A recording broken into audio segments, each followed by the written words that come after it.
The 2017 Mercedes-Benz GLS class, the S-Class SUV will not only have a more modern design but a more powerful and efficient engine as well. The 2017 GLS is a facelift model that adopts Mercedes' new naming structure.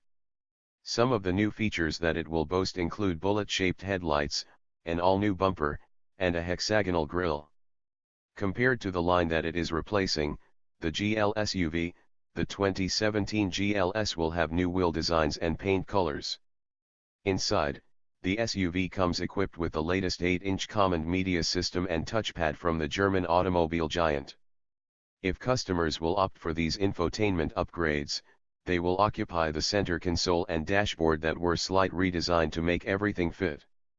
Left Lane News adds that passengers can access the media system via a controller knob, voice control, or some buttons on the steering wheel.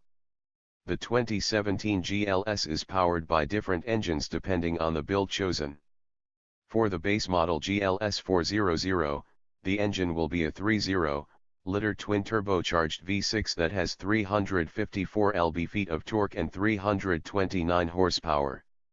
On the other hand, the GLS 3.0-D is equipped with a 3.0-liter turbodiesel engine that is rated at 255 horsepower and 457 lb-ft of torque.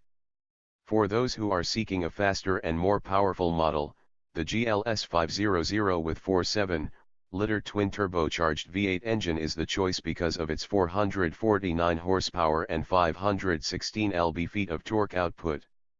New GLS will come with 9-speed automatic transmission and the 4MATICAWD system.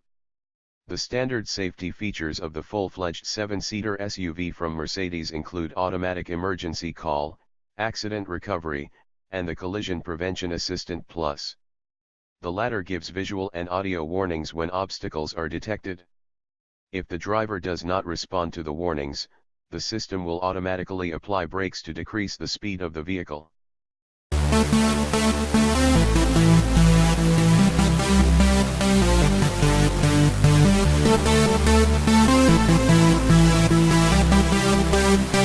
you.